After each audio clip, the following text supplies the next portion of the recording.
What's up, folks? Sean the Average Angler coming at you with another great video. Today we're going to talk about August moving baits. So our reaction baits, baits that are going to be moving, could be a number of things. You all know moving baits, reaction baits. Okay, we did bottom bouncing 2 videos ago, all our bottom baits that I like to use for August. Now we're going to get into those moving baits, what I like to throw. We have to start out, who doesn't love a buzz bait, right? And I've got a couple here, and I'm going to explain to you the differences. This is a Brazalo's Buzzbait. What I like about the Brazalos is it's made for throwing a plastic on. You can pretty much use whatever plastic you like on this. But the blade hits that ball there, and the sound this makes in the water is like a tuned buzzbait. It's ready to go. You can throw a number of baits on it. And I'm going to use this bait a little bit more in my clearer to slightly stained water. Okay, slightly stained meaning a couple of foot of visibility. And on that, my choice is going to be the Phat Pack Skipper Toad. And the nice thing about the Skipper Toad is it comes in a Skipper Toad Junior, and then there's a Skipper Toad Regular, okay? 3.5 inch, the other one's 4. And they are a bit bigger, and when you hold them next to each other, it's easy to tell. The 4 is more like your typical horny toad style bait. What I love about Phat Pack is they've got these great colors here, and you can see this one here. This one is bluegill. This is another really good one here. You can see the color there. That is green pumpkin on the top, chartreuse bottom. Okay, without being overdone. I like these for that clearer to slightly stained water. The single buzz, either 3/8 or 1/2 ounce. Most of the time I'm a 1/2 ounce. And these with the toad on it, you can actually reel it fairly slow. And you can use the different size toads to slow it down even more. All right, so the Brazalo's single blade buzz bait. I just like that one because it's tuned. I just got them this year. They are phenomenal.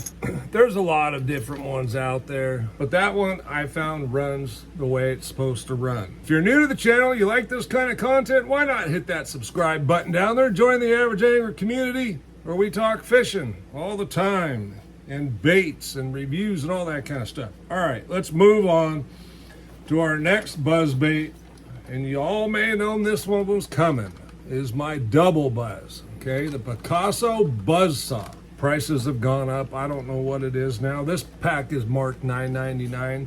I buy these when I see them, and I keep them up on my wall here. And typically at the end of the season, look, they're a little harder to store. If you have a good way to store them, that's awesome. I'll typically move on to a fresh one every year. On these, I still like to put that buzz toad. But you see, I use 2 different colors. I got gold, and I like the black blade. And it doesn't matter, I will throw gold on the black also.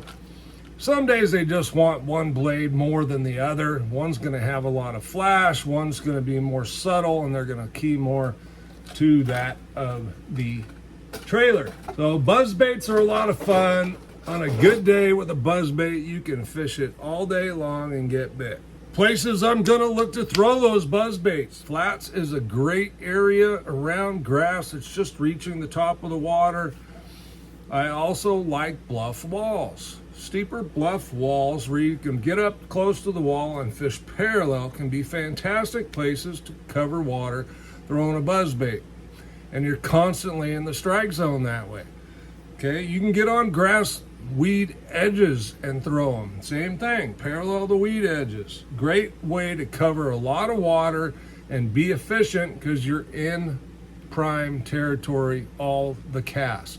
I'll throw the buzzbait when I'm in those areas that are grassy. Okay, something that I might have to worry about treble hooks grabbing grass. Now, it doesn't mean you don't throw them in regular clean water too. You can. A lot of times in those areas, sometimes a whopper plopper or a choppo, whichever you choose. I have both because I find one works better than the other most of the time, and you never know which one it's going to be. These work very, very well, again, for covering water. They just have treble hooks on them, right? so they're no good in grass. You got grass, throw a buzzbait. If you're in clean open water, you live on a lake that doesn't have much grass, hey, the Whopper Plopper can be a great choice for you. Or the Choppo, and they come in multiple sizes. This one happens to be a 105, this one happens to be a 130, so they come in different lengths, adjust to your size and species of fish. Fantastic way to catch fish. I will tend to throw these early and late, and hey, if they keep eating them, you may never put them down. Oftentimes that's not the case. Oftentimes they'll eat them really well early, and then the fish will pull down, and that's when I'm gonna go out, transition to deeper water if I need to catch fish. Other moving baits, we'll cover shallow first. Of course, the good old chatterbait, right? Need to have a chatterbait handy, and colors are going to vary by your lake. I still like green pumpkin. A lot of times this time of year I like to throw a green pumpkin with like the falcon craw type trailer on it. You can throw a Strike King Rage Bug, you can throw a Strike King Rage Craw, you can throw a Chatter Spike, whatever trailer you like. We're just really, it's about finding the color that's going to trigger the fish. And for some reason for me, this time of year, something with some red in it tends to work well. Okay, again, that gets back to the migration habits, spawning habits of crawdads, and what color they might be in your area. I know around my area, they tend to get a lot of green pumpkin and reddish hues to them this time of year. All right, still staying shallow. One of my all-time favorites is the good old 2.5 Lucky Craft Square Bill. Okay, now these are situational. If you have shad up shallow, or if you're fishing a shallow body of water, and this is what I'll say, on Clear Lake, I really prefer to throw the 2.5. There's a lot of big shad in the lake, and even if I'm choose to throw the red version, they're still used to eating bigger shad, so they will often eat that bigger crankbait, even if it's mimicking a crawdad. I don't know if they really think it's a crawdad swimming by them, or if something about the color pattern is just tuned into what they're eating. And they come in several different colors. That other one was a little brighter, this one's a little darker.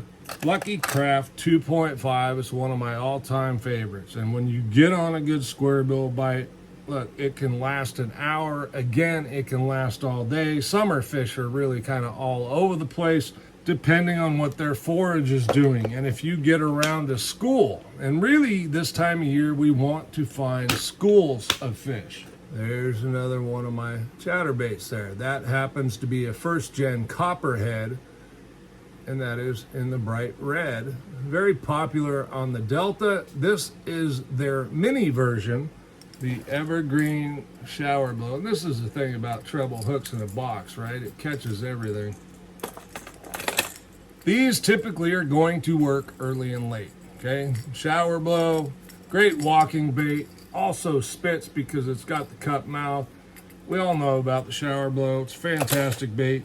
Little on the pricier side. If you don't want to spend quite that much, there is always the Berkley Cane Walker. Again, these come in a bunch of sizes, just like the Showerblow, 125, 110, and they go down smaller and smaller. And for some of you classic guys, there's always the Vixen. You still have some. This is an original Vixen. And this is the new Vixen, which is called the Tickle Kick Knocker. Okay, you'll see they are identical. Great pattern here, transparent for clear water, a little more stained water.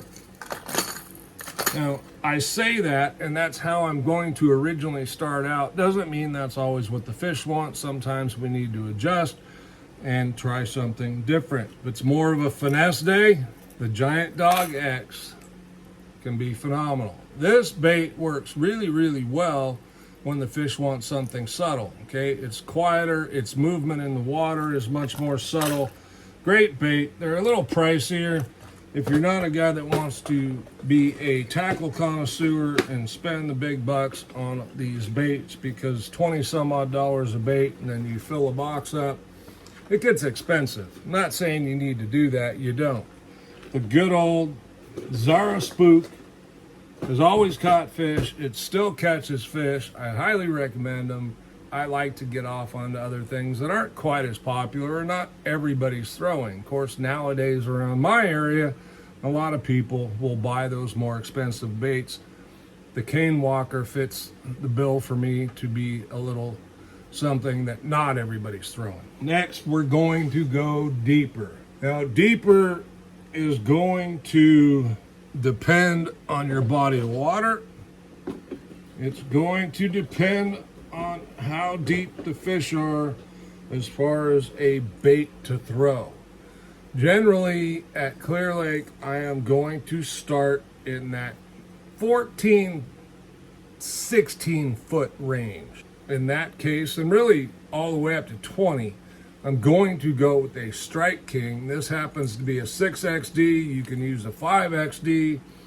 I try to stay in those normal ranges, not going to the bigger bait, because I find that the Strike King 8XD, 10XD, while they're great baits, they're a lot of work. They really work you out when you're retrieving them.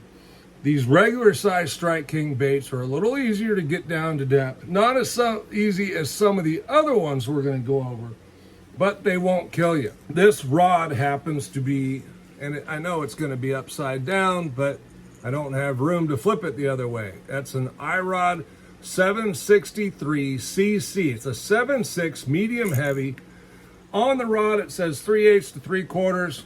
Yeah, I'd throw bigger baits than that. All right, a couple others here that I will recommend. That is a Berkley Dredger. This one happens to be a 25.5 footer. Again, fairly normal size crankbait. The lip isn't overly sized. It does have this metal disc in it to help keep that down so it dives well. The Berkley Dredger is a very good crankbait, and they're all labeled by depth. I can verify they get relatively close to those depths. Now, I like to throw my crankbaits on 14. Some of these are going to test their depths on 10. Some are going to test them on 14. The Blitz EXDR OSP. This is a little one. OSP probably makes the best crankbaits, hands down, on the market. I'm going to say it's probably somewhere between 8 and 12 feet. These dive deeper than you think they do. Now, when you want to go really deep, and this is where I'm going to go next. Like, if I find a rock pile in deeper water, and I've fished a jig down there already, and I want to see if I can fire up fish, I'm going to go to that Magnum EXDR by OSP. This bait, I can verify. On 14-pound test, I've looked with my forward-facing sonar, I've thrown it at rock piles in 28 foot, and I'm banging on rocks on the bottom. Gets down very quick, very easy to stay there. It's got a nice thinner lip, if you will, so it dives good, and it's not difficult to get it down there. I'm throwing it on a 7.1-to-1 Daiwa to Tula 200. Again, same theme, the 200 size reel just casts better for distance. I think it's because the width of the reel, the line comes off the spool easier. Now, I use a lot of 100s and 150s too. Not saying there's anything wrong with them, and you can certainly use them, just giving you my preference. Now, there's a lot of other crankbaits available. I'm pretty much going to stick with Megabass, OSP, and Strike King to keep it simple here today.